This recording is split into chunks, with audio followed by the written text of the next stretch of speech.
Closing in on the start of the 2020-2021 National Hockey League season. Welcome to the Cool Down presented by NV Energy. Thank you for joining us on Twitter, Twitch, Facebook, and YouTube as we look ahead to the Vegas Golden Knights' fourth season in franchise history. Welcome into Studio 31, everyone. I'm Daren Millard, along with former National Hockey Leaguer Hnidy, and we are excited about this because the Vegas Golden Knights have named the first captain in franchise history.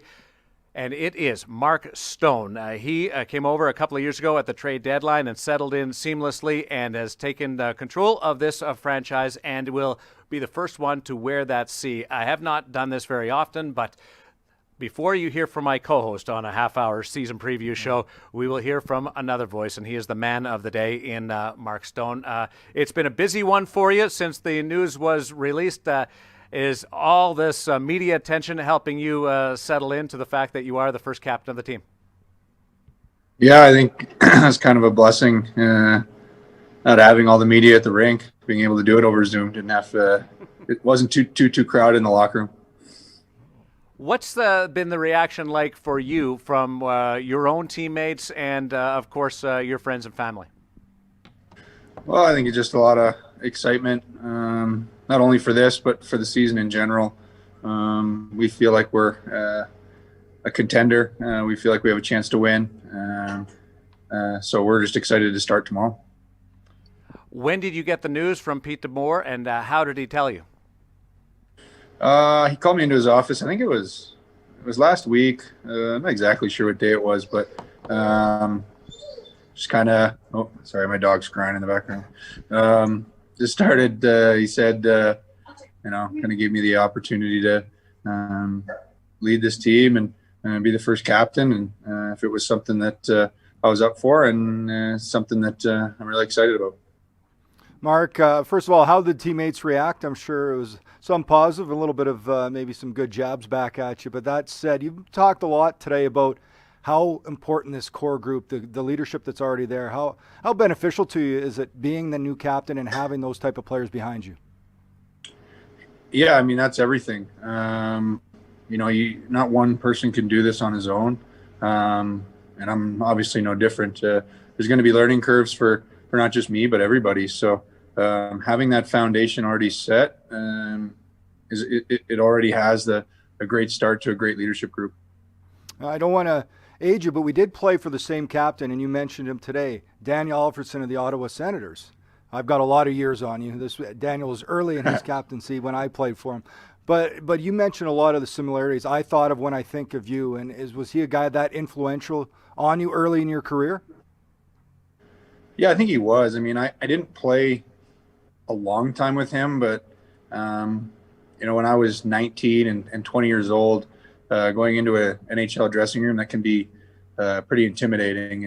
And, it was pretty easy to kind of walk into a room and see how the way he conducted himself with the professionalism and the everyday work ethic. And he let his actions speak for itself.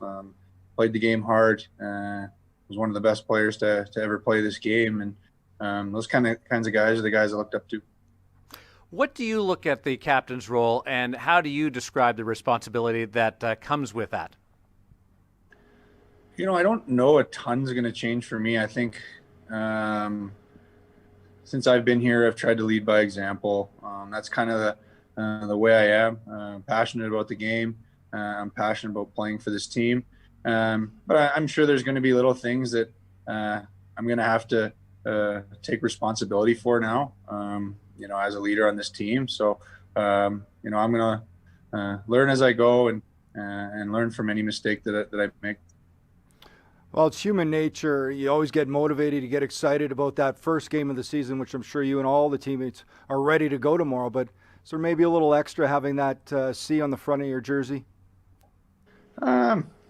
Maybe a little bit, but the opening day of the regular season is, it's like Christmas for us. We're so excited to play again.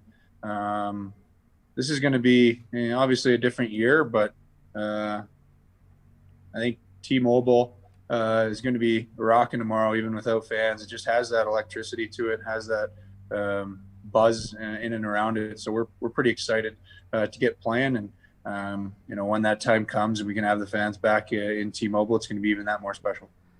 This franchise played without a captain the first 3 years, but when Pete came in, it was one of the things he did mention with us in the media that he would like a captain. How aware of that noise were you guys as players, and did you anticipate being a captain being named this year? Not really until, kind of through the summer they said that they were going to name one. We have some of the best leaders in the National Hockey League. And we added one this year. We got to get a captain who's raised the Stanley Cup over his head as a captain. So, there's 8 or 9 guys who have been here since day one who've created an incredible culture. Max Pacioretty's been a captain in the Canadian market, which is not easy. And like I said, with Petro, he's a Stanley Cup champion. He's been a captain before. Last year we added a 2-time Stanley Cup champion with Alec Martinez. So, I think everybody's kind of growing as a group, and I think our transition into this season has to be positive, and we have to try and take another step as an organization.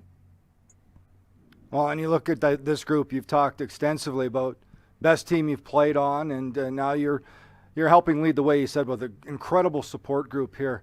You talk about this season. What do you think is maybe the biggest challenge for you guys this season, compressed, but maybe a little advantage? You said at T-Mobile, although there's no fans, your first 6 of 8 are at T-Mobile Arena. Is that a big advantage for you guys, or do you want to make it an advantage? Absolutely. We want to make it an advantage. If I look at our schedule, I think we have a great opportunity to come out and have a great start. Like you said, playing six games out of 8 at home, it gives us a great opportunity to have success early. And it's not just going to be given to us. We have to go out and play well. We feel like we like our team. We like our team a lot. And now it's about proving it to ourselves. We got to go out, play our game, and enjoy it because, I think we have a legitimate opportunity to do something special here. One of the things I really appreciate about you is you're a true hockey fan. So I'm sure you've been watching some of the action, if you can get away from us and the media. What do you think the hockey has been like, and what do you think it's going to be like to get into a flow this season? Well, I watched the entire Philly Pitt game. That one was good to watch. Had a lot of rivalry to it. Once you get on that ice, fans always ask, "Oh, do you hear us? Do you hear us?" When I step on the ice, I don't really hear much. I'm just playing, and I'm sure Shane, you can attest to that. When you're playing hockey, you kind of tune out the surroundings. So, would I like the fans to be in the building? Absolutely, they make our game that much more special. But we're still playing NHL hockey, and we still have to prepare that way.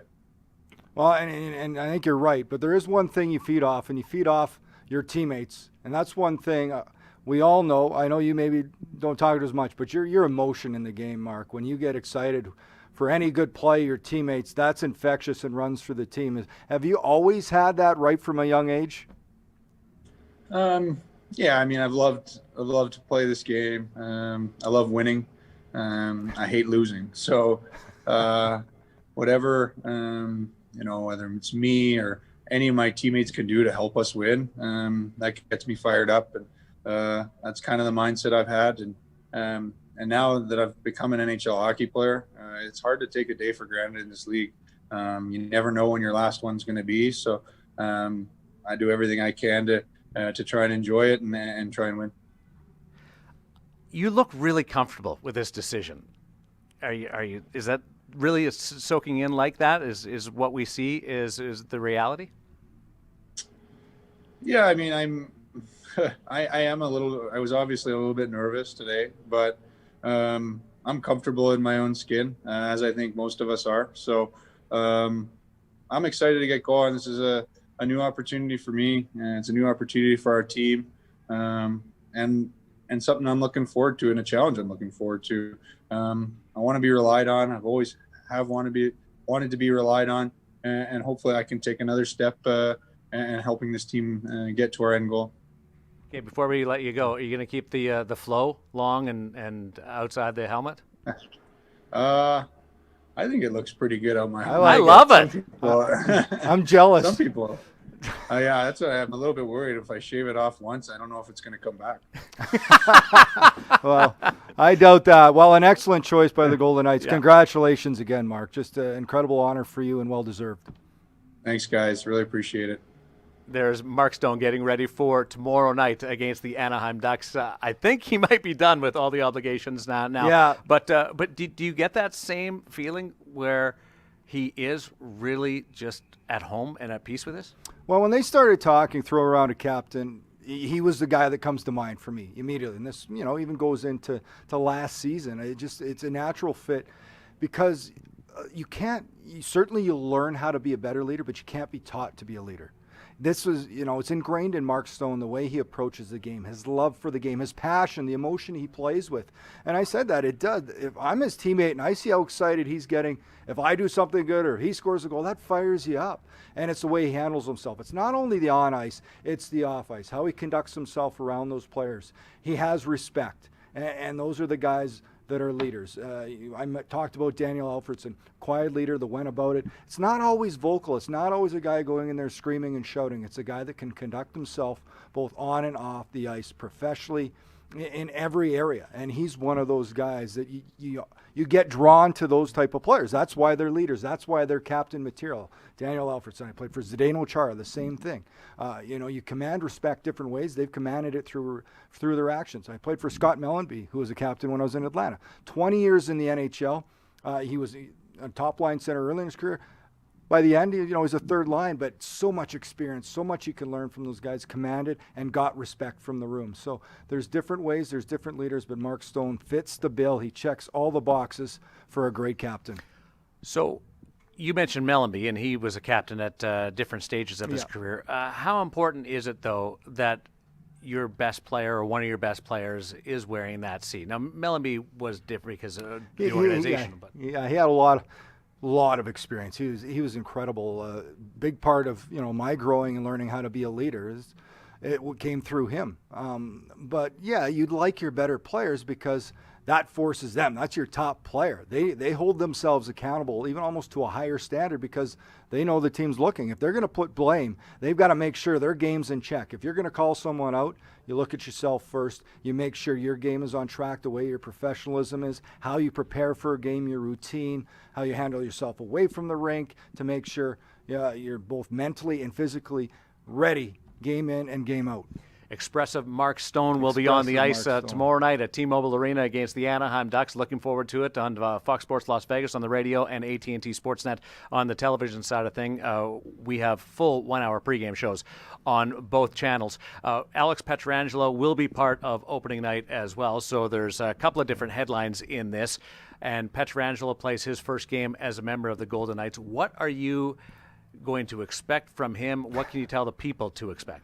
Well, I expect what I've seen from him throughout this camp, what he comes as advertised. I'm excited, especially as a former defenseman. We're talking about one of the top 5. I think you could slot him. I'll give Victor Hedman, even Roman Josi. I got Alex Pietrangelo right there with another group, maybe number 3 in the league for defensemen. This is a guy that will affect your team in positive in every area. I had a chance. His ability to break out the puck. And I remember when I first got into broadcasting there, when he was at St. Louis, he's really starting to come on as a player. Ken Hitchcock, a really brilliant coach, real good at X's and O's and breaking down the game, said he is going to be one of the best exit D-men. Call him exit D-men. In other words, at breaking the puck out under pressure, he is so calm. His head is up. His awareness of the forecheck, who's open, finding the hole, making that confident pass, through a seam. And then his ability to get up. Maybe the biggest surprise that I've noticed when you see a guy day to day is I didn't know he was that effortless of a skater. He can get up and down the ice in a hurry. We're used to seeing that with Shea Theodore. Well, now you got 2. You got Alex Pietrangelo, you got Shea Theodore. Both these guys, their mobility, their ability to create offense, it starts not only on the defensive end, it starts in their own end because they can break the puck up. Then they're able to get in transition, join the rush, which we see now. Everybody talks about attacking in waves to create offense the more you can. So he can do that. And then I haven't even talked about his position, defending. He's a defenseman. And he can play against the other team's best. Also, he's a big man, See, 6'3", 6'4", he falls in there somewhere. He can handle the big bodies. He skates so well. He can shut down. Penalty kill, he's going to be over first.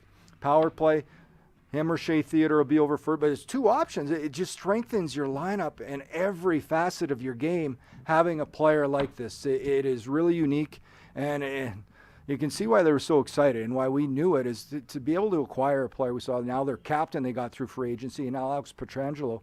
Both these players, usually you draft and you keep, which their previous organizations had. Well, now they're Vegas Golden Knights, and it is a huge, huge boost to this team to have those type of quality players. And I expect big things from Pietrangelo this year, not only what he'll do personally, but the way he'll impact the rest of the team. He'll impact Shea Theodore, kind of showing him what it takes to take his game up another level as Theodore will continue to grow. I still don't know what Theodore's ceiling will be, but and for Pietrangelo, everybody says, well, he's 31. Well, you look at his last 4 years, his goals have gone up. They were lower, so he certainly hasn't been on the decline. He's still advancing in his game. Very exciting. I just want to clarify. So I can put you down as being a fan in that huge column? Fan. Okay, I wasn't sure after that. Huge fan, yes. And he gets the shot through, right? I don't know. It's freaky. Those are the guys, their ability, because they play with their head up the whole time. When most guys, if you get to this level in National League Hockey League, you have to be able to shoot with your head up, to be aware what's around you, get it around that first attacker, especially if you're on the blue line. How are you going to get around that first forechecker out to make sure? Pietrangelo, not only, it's like Shea Theodore, they're able to move with their head up. They're able to adjust to get to that open lane, to shoot it through, to get it to the net. And it's not always, a big, slap shot from the point. It's a little wrister. Their passes are accurate. Those are why they're the elite players, the elite defensemen in the league, because they have that extra to their game. So new twists for the Vegas Golden Knights with Mark Stone being the captain and Alex Pietrangelo making his debut at T-Mobile Arena with the new uniform on. First time he's played for somebody other than the St. Louis Blues. That will occur tomorrow night against the Anaheim Ducks, but there's a dose of familiarity that will be offered up in the form of William Karlsson with his line mates from the first couple of years in Jonathan Marchessault and Riley Smith. I love this idea because there's no exhibition games, no preseason games. You put three guys together that know each other and maybe can take advantage of some of the sloppiness that you'll see around the league. Well, they're so familiar. The chemistry is undeniable with these three. We've seen it, here going into the fourth season after they were put together in year one. Their ability to read off one another. The thing that's always I've admired about this group is they're able to make quick, short passes in tight areas and then create offensive opportunities. And, William Karlsson, coming off a year in which I never see him play a bad game. I think consistency for Karlsson's there each and every game. He wasn't happy maybe with his stats. He said that earlier on in camp, expects to get his goal numbers up, his point totals up. That's just a bonus because he plays both ends of the ice, certainly at the center position, reliable. He's on both special teams. Riley Smith, Mr. Consistent. To me, he's one of the most underrated players in the league. We get to see him often. He is smooth. He's at both ends of the ice. He's reliable. He's smart. He's good defensively. He's decisively really quick. And I don't want to use the word. Well, I'll use the word kind of elusive. Elusive's a better word than greasy. I think so. We'll go with elusive. His ability to shake checks, to find open areas. And then Marchessault's a shooter. Jonathan Marchessault, he battles. He's not going to quit on a puck, loves to shoot the puck. These three have just been able to work together so well. And it's great for a coach like Pete DeBoer when you don't have any pre-season or exhibition games to try them out. And he knows, well, this is a fit. And feel very comfortable starting them here against the Ducks, and I think we'll see this line continue. Marchessault was hot in camp along with those three players. Yeah. I'm not sure who the true number one line, if they do have a number one line, is. It's a good problem to have. Yeah, because you might have a couple of goal difference between the two units by the end of the year. Karlsson wants to bounce back. That's his own pressure. Yeah. The coach says he's fine. What do you expect from Smith, who's coming off a 27-goal season, and then Marchessault? I think Riley Smith, it's the most he's scored in a year. 27 goals, as you mentioned, and 27 assists. His game, I throw him maybe, under the same line as William Karlsson. Their game isn't going to change. It's just you hope the points continue to come for them because these guys want to produce. It makes them feel better. They're used to scoring goals. They're used to putting up the points, but they don't cheat to get them. And that's what I love about Karlsson. Riley Smith is very much the same. I expect him to continue to go. He's a guy, I think, that he had 27. He would have hit 30 for the first time. To me, he's a consistent 25 guy, around that 25 goals a year, with the possibility of hitting the 30-goal mark. There's not much not to like about Riley Smith's game. And when you look at Jonathan Marchessault, I think he's a guy that's so determined. I think he's a guy that every year isn't happy with the previous. That's how he found success in this league. It didn't come easy for him, and it never has been easy. So every year he challenges himself. And you got to love when there's a player that has that, built into them, their ability to fight through anything, to constantly try and be better. And these three put pressure on themselves to be the number one line. And that you mentioned, who's the number one line? Well, they want to be the number one line. Well, so do the other guys.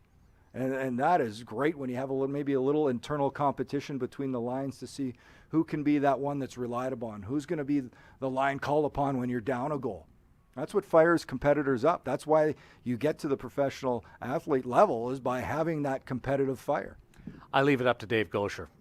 What does he have? When you guys, he's the one that makes the choice 9 times out of 10 of who should be on top and who isn't. Just on his chart. Yeah, on his little chart there, who he puts on the top line. Keep an eye on that unit, though, because they could have the advantage in the early going, playing a team like Anaheim that hasn't suited up since March, and then a club in Arizona. The goaltending topic. I can't believe we're this far into the season preview show, this cool down, brought to you by NV Energy. It's a really interesting situation because we thought it was going to be such a hot commodity, and really it's settled into its own rhythm. It kind of is a little strange how it has worked itself out. If you go back to, after they handed out the Stanley Cup, what are they going to do in net? A lot of the talk, and as the season kept getting pushed back to start. Now you've got a condensed season.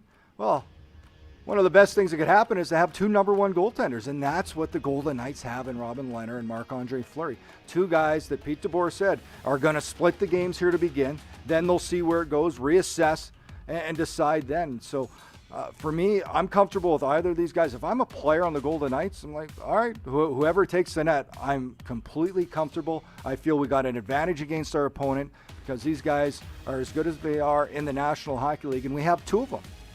And when you're playing every second night, 56 games, condensed schedule, it's so beneficial to the Golden Knights to be able to throw either guy in net and have that ability to feel comfortable, knowing that you're going to get great goaltending each and every game. Here is the head coach of the Vegas Golden Knights on the luxury of Marc-Andre Fleury and Robin Lehner. Well, I think both guys have had excellent camps. The scrimmages we've had so far, up until the game down at T-Mobile the other night, I think have all been 1-0, 2-1, 3-2 games, with good goaltending both ends. So I've been really happy with where they're both at. We're going to need both guys. I'm sure to start the season, we're going to, look at some type of 50-50 split early to get both of them, both of their games established and ease them in, and then we'll go from there, and then all bets are off with where we go from there. Pete did say today that they have determined the season opening starter, but will not reveal that until game day. So there's going to be that dance that takes place. But it's almost like once we know who starts tomorrow, it's just going to be a rotation for the early going. Well, you hope. I never win at this game of guessing who's going to start. But as Pete DeBoer just alluded to, he's comfortable with either of these guys going in net. It's going to be a start. One game for one guy, next game, at least this first little while. And who do you have starting tomorrow? Anybody off the top of your mind? I would go Robin. My guess is Robin Lehner. Okay, I'm going to guess Fleury then. Because of what happened in the bubble. I'm going to go with Marc-Andre Fleury. Okay, that makes it even. We've got it covered. I'm fine with either. Yeah. There's a lot of other people that play more into this. To me, it doesn't matter. Both give the great opportunity for the Golden Knights to start the season with a win. Indications are the other guy will start on Saturday as they complete that 2-game series against the Anaheim Ducks. This is the Cool Down season preview show from Studio 31 at City National Arena, brought to you by NV Energy. NV Energy has been powering Nevada for over a century with reliable service, low rates, clean energy, and a commitment to our community and the environment. Learn more at nvenergy.com. NV Energy, you can count on us. And Kelly McCrimmon, Pete DeBoer, and company will be counting on some younger players in this season as they have spent some money on Alex Pietrangelo, Robin Lehner, Mark Stone. You need that influx of players that are on the lower end of the salary cap scale. You do, especially one guy they lost at the center position was Paul Stastny, veteran center. So now Cody Glass, who 6th overall pick, 2017. This is the guy they're waiting for to take that step. Unfortunate last year, had to deal with injury. Hasn't played a lot of hockey in the last 12 months, but this is a guy they project, in Pete DeBoer's words, we project him to be, 6'2", 6'3", 215-pound playmaking centerman, which every team wants. So for Cody Glass, I'm sure there's going to be a little bit of bumps here to start for him as he gets, back to the speed of the game, back to playing in. You can simulate all you want with your teammates, but they're not trying to hit you. They're not trying to take you out of each and every play. So I think there's going to be a little bit of a curve here for Cody Glass. But one thing I know about him, he's one of those players that's a real sponge, a real student of the game, watches hockey, loves to learn. And that's what you want to see from young players. We've seen his vision, his skill, his ability.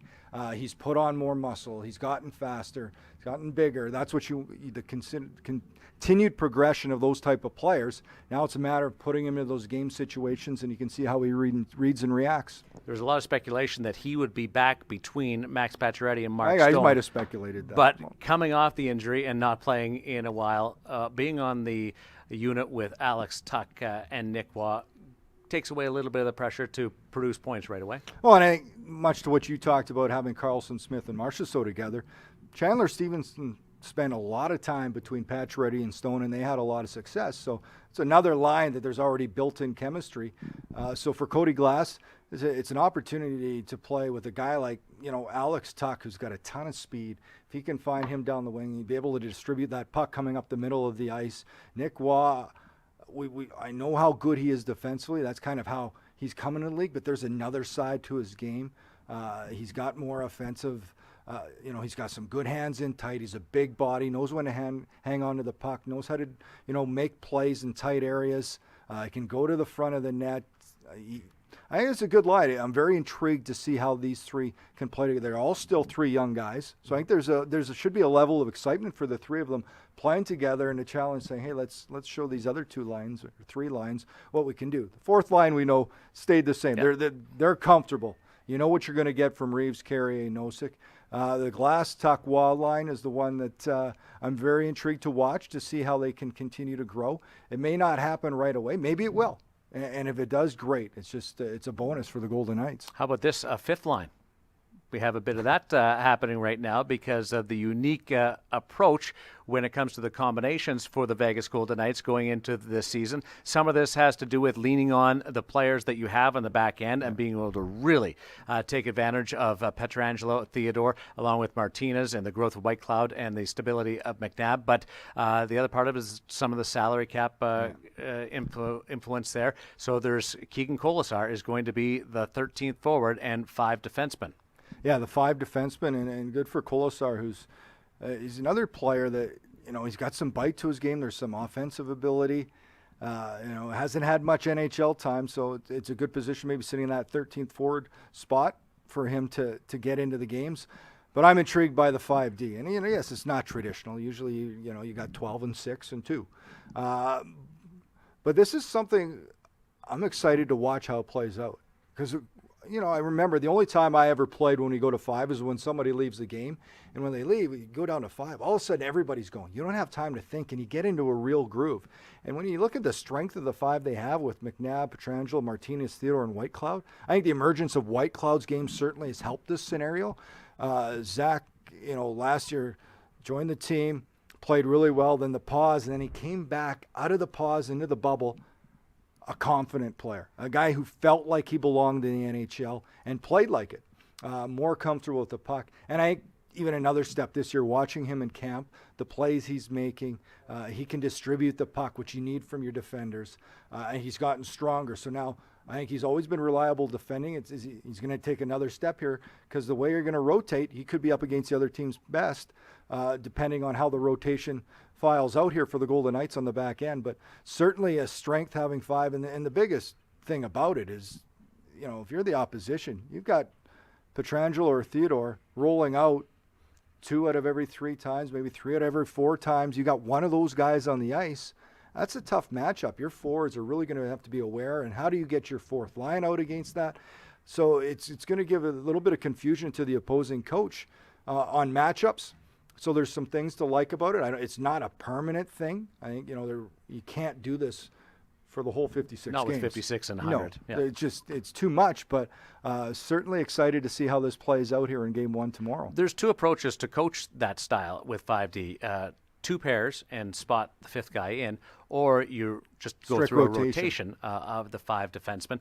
You don't necessarily play with the same guy all the time, though. No. So as a defenseman, give me an idea of that uniqueness. I think there's an ability. They obviously, you talk to your players, I think they're comfortable playing with whoever it is. You roll out and you play your position. You're going to try and you can always have a strict rotation you think you're going to play through, but that'll never play out. There's penalties in a game. There's timeouts that may change things up. There could be, depending offensive, defensive zone, face-offs, neutral zone, you may put different players. Ryan McGill, the defensive coach, will certainly look at all those scenarios and analyzing who he's going to have on the ice at those times. But there may be a rotation they'd like to go with. And I think, to go to your question, I know I'm dancing all over. For the most part, you're comfortable playing with anybody. I've been in these scenarios when we've lost a guy and you roll out and you're going. You're into the game more. The minutes come, especially I loved it for a guy who played like 13 to 16 minutes. The chance to play 20 minutes, sign me up. I'm in. But these guys are all certainly capable of handling, 20-plus minutes. And Pietrangelo, Theodore are easily 25-minute guys. The way they skate, it's effortless. They can handle the large minutes.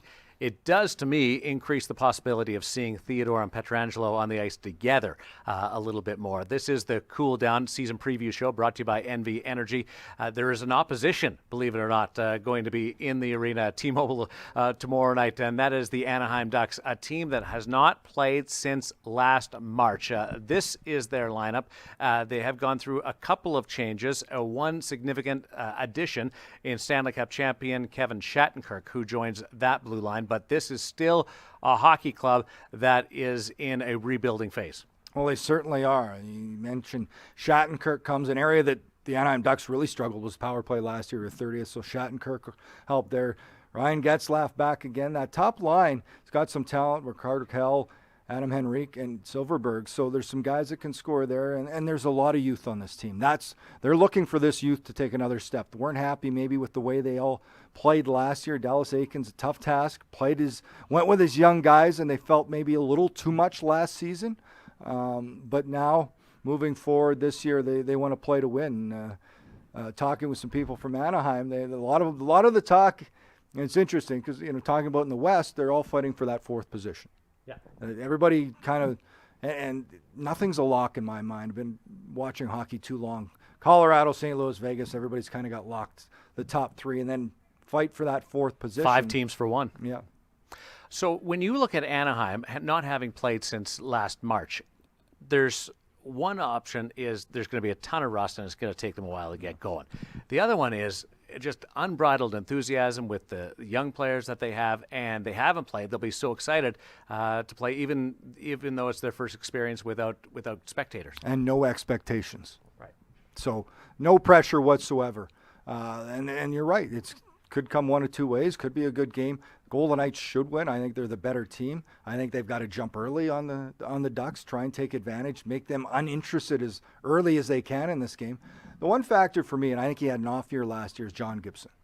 I think he's a really good goaltender. I don't think last year was his best. There was some struggles to his game.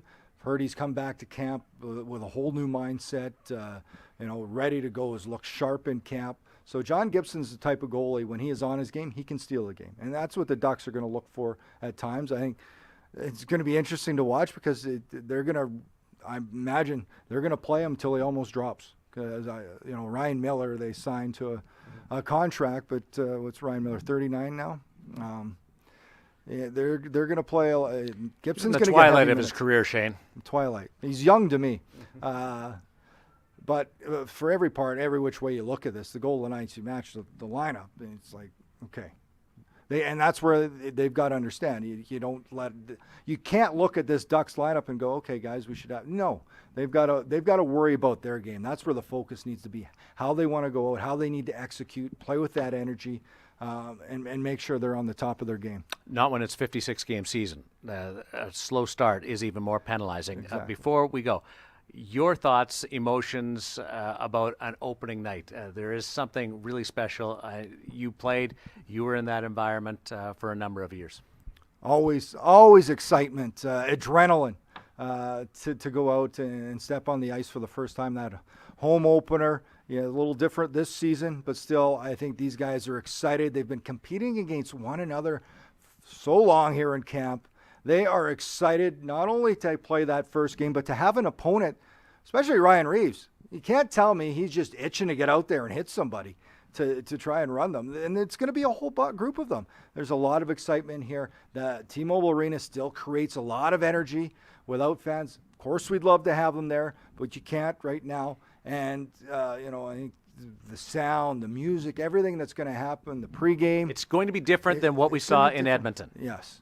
It's going to be done Vegas style. Yes. And that's always different. It's always better. The players have grasped onto that, and you can enjoy the game presentation, watching on AT&T, listening on Fox Sports Las Vegas, or the second screen experience with Fortress at home and all of the elements that you're used to. Even though you can't be in the arena, you're going to be able to participate and enjoy all of that presentation as the Vegas Golden Knights play back at T-Mobile Arena, which is the first time that you haven't played a game in Edmonton in a long time, considering that was their last game before the pause, and then the entire time in the Stanley Cup playoffs. Tune in to the pregame shows tomorrow night at 6 o'clock on radio and television, and then the game introductions of the players as well as the drop of the puck just after 7 o'clock. It is the season preview show brought to you by NV Energy, giving way to the start of the campaign tomorrow night. Thanks to Shane Hnidy and our entire crew.